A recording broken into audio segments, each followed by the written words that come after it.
Bismillahirrahmanirrahim. Assalamu alaikum wa rahmatullahi wa barakatuhu. How are you, students? I hope you all are fine. Today we are going to start physics new book in 10th class. I will give you a quick review of all the chapters. Then we will move towards the first chapter of this book. Here chapter number 10. As you all know, we studied first to 9 chapters in your 9th class, and we will continue with chapter number 10, which is actually the first chapter in this book, simple harmonic motion and waves. In this chapter you will discuss about the to and fro motion, vibratory motion of particles, objects, and its different applications in your daily life. Also in detail you will study about waves. Chapter number 11 is about the characteristics of sound, production and nature behavior of sound. Chapter number 12 is geometrical optics. As shown from its name, you will study about the optics, lenses, mirrors, and so many things related to geometrical optics. In electrostatics, you will inshallah study about the charges at rest. You know, charges when they flow, the current produced, but in this chapter we will study the characteristics and behavior of charges when they are at rest. And in the very next chapter, chapter number 14, inshallah we will discuss the flow of charges, I mean current, electricity, and also its application at the domestic level and production. Electromagnetism is the next chapter, in which we will study inshallah about the combined behavior, electricity and magnetism. Both phenomena we will study in this chapter in detail inshallah. Basic electronics is the chapter number 16. We will discuss inshallah logic gates, electronic equipments, how they operate, how the logic gates are used into different household goods, and its many other applications in our daily life. Information and communication technology is another very important chapter. You all know the importance of communication technology nowadays, so this will be very interesting and informative chapter for all of you. Last but very important and interesting chapter is about atomic and nuclear physics. I hope you all know about the atomic and nuclear physics. Basically, according to definition of branch of physics which deals with the atoms and also with the nucleus. You studied it in chapter number 9. Am I right? Oh, alright students. So inshallah we are going to start chapter number 10, simple harmonic motion and waves today. Simple harmonic motion. First of all, the definition of simple harmonic motion says if a body moves back or forth or to or fro. So back or forth,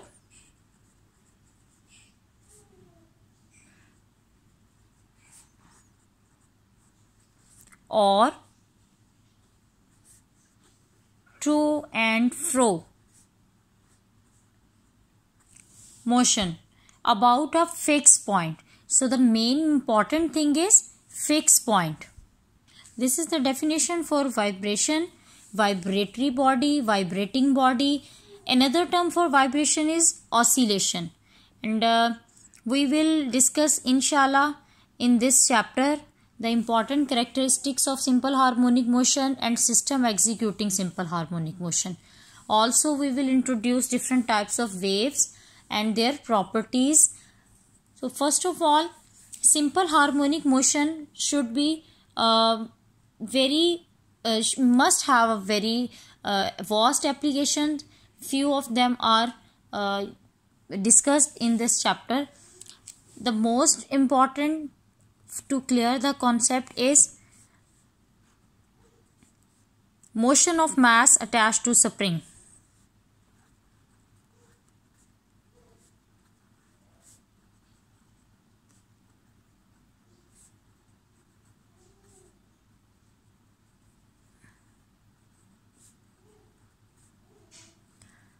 Dear students,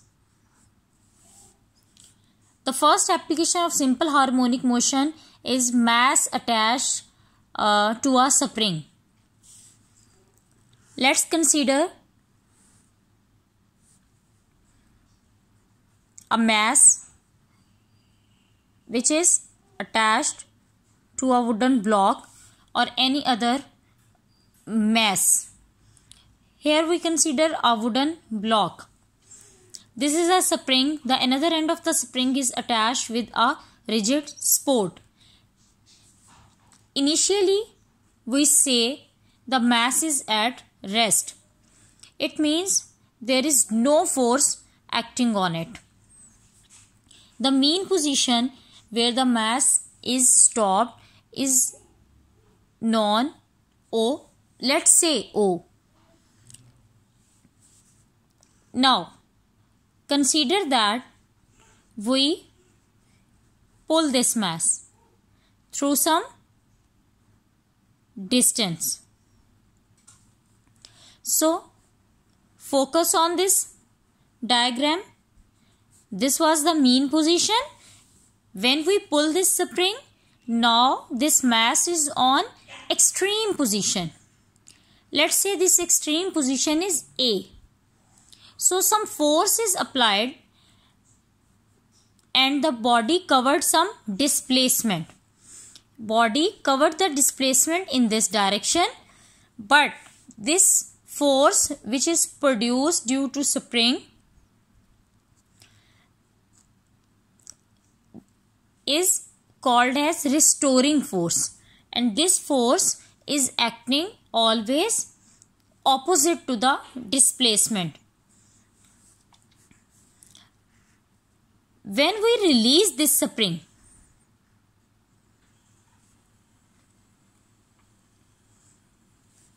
it will go back.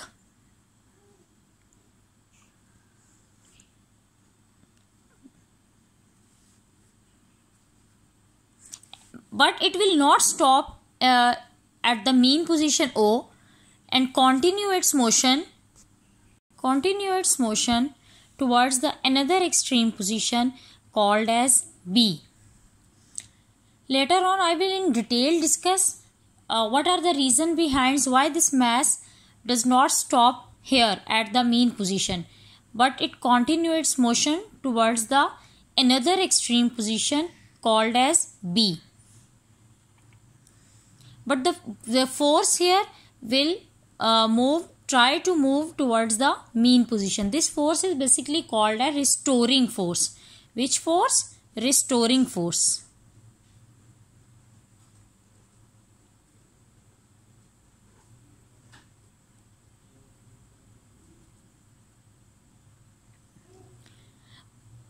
Students,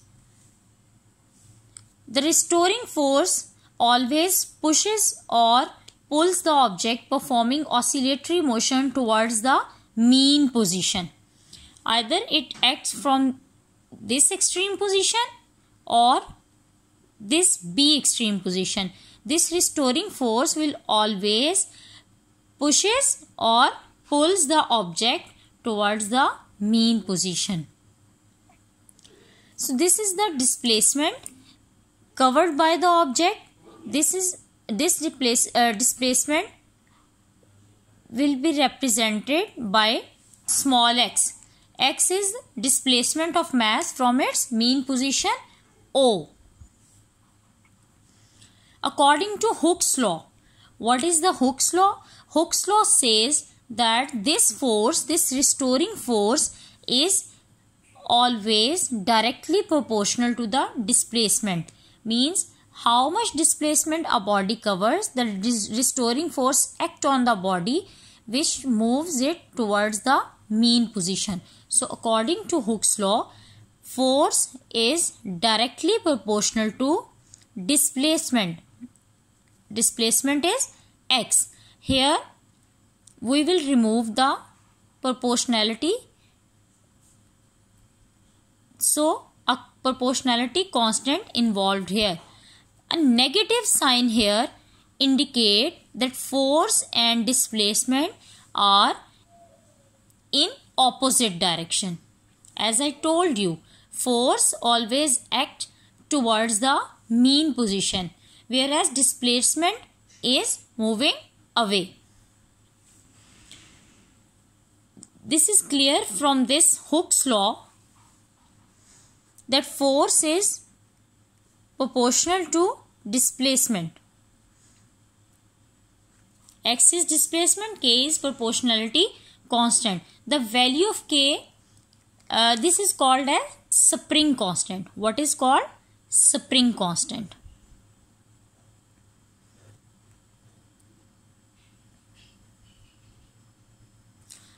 So the value of this spring constant depends on the stiffness of spring. If the stiff spring have large values of K and the soft springs have small value of K. In the derivation of Hooke's law, F, as we discussed, F is proportional to displacement. So from here, spring constant can be calculated by putting the value of force and displacement. Also from the Newton's law, F is equal to ma, and this value will be put in equation number 1. So value of K is minus ma over x. From here, acceleration is minus k over mx. I just rearrange this and get this value, formula of acceleration. K is the spring constant and m is the mass, and we will know how much mass in grams or kg we attach with this spring. So these both values are constant, means K and M. If we apply the proportionality sign by removing the these constants, so the conclusion is acceleration is directly proportional to the displacement and with the negative sign. Acceleration of a mass attached to the spring is directly proportional to its displacement from the mean position, and here this negative sign means that the force exerted by the spring is always directed opposite to the displacement of mass. As in this picture, this thing is very clear. Here at the mean position, force is 0, displacement is 0, means body is at rest. When we pull at some extreme position A, then the force, restoring force, I told you restoring force always push or pull the object towards the mean position. So this force will pull this mass towards the mean position O. At this mean position O, the object, this mass, this object will not stop. Why it does not stop here? The answer is due to inertia. You studied about the inertia in chapter number 2, 9th class. It is the property of a body due to which a body continue or stop its motion. You studied it in detail. So due to inertia, this mass does not stop here.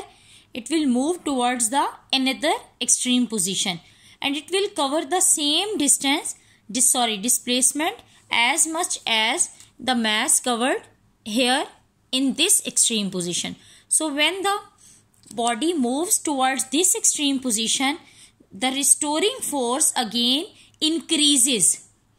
The restoring force increases, and it will hence the speed of mass decreases, and it starts to move towards again at the mean position due to restoring force. Again I am telling you, this restoring force pull or push the object from the from the extreme positions towards the mean position, and restoring forces are maximum at the extreme positions, because at the extreme position these forces stop the object meanwhile and move towards the mean position.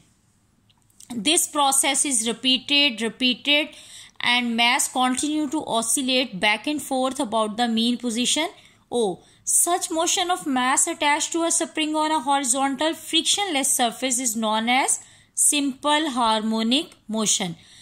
If the surface has some friction, so with the passage of time, due to damped force, damped oscillation, the body will come to rest. What is damping force, damped oscillation? This will be next topic, upcoming topic in this chapter. So, hope you are clear with Hooke's law, its derivation, and also the diagrammatical view of this motion of mass attached to a spring. One important thing to discuss here is kinetic and potential energy in mass spring system. Kinetic energy is the energy a body possesses due to its motion, and potential energy a body possesses due to its position. In the mass spring system, in this picture, it is very clear the kinetic energy always remains maximum at the mean position, whereas the potential energy is zero here. And in the extreme, at the extreme position, let's say this is extreme position A, kinetic energy is zero and potential energy becomes maximum. Like in the concept of height, kinetic energy is maximum at the grounded or mean position and potential energy is maximum at some height. Similarly here, potential energy is maximum at the extreme position, like at the another extreme position when the body come back and does not stop here and go back due to inertia to the another extreme position. Here the potential energy again becomes maximum and kinetic energy is zero. So this is also a very important concept to understand about the energies at mean position and extreme position. The last thing to discuss about this topic is time period of mass spring system. As you know, everybody, we and all other things in this world are moving with time, with some time frame. Even a star, moon, sun, they all we can note their time to move. We have some formulas to calculate the rotation of moon, how much time it takes to move around the earth, and we also know the time 24 hours. So this the time period of mass spring system is also very important to calculate the oscillation of this mass spring system. The formula to calculate is T is equal to 2 pi square root m over k. Here m represent the mass of body which is attached with the spring and k is the spring's constant. Again I told you this is the spring constant which depends whose value depends on the stiffness of the spring. Stiff spring have large value of k and soft springs have small value of k. So this is the formula to calculate the time period of this mass spring system. At the end, a very interesting information I want to tell you is human ear oscillation. You hope you all know we can hear due to the vibration in our eardrum, and I'm sure this will be very interesting for you to know your eardrum oscillates 20,000 times in 1 second. Is it interesting, students? This is very informative thing. You have to learn it for your MCQs. These things are very important to come MCQ. This topic, motion of mass attached to a spring, is a very important topic to come in a long question, as well as the definition of restoring force, what is Hooke's law, what are the kinetic and potential energies at different positions during the movement of this mass attached to the spring. These are little questions arise here. So you must be very careful to learn this topic. Hope so you understand in better way. If you have any questions, please note them down and ask me later. Thank you. Take care of yourself. Jazakallahu khaira.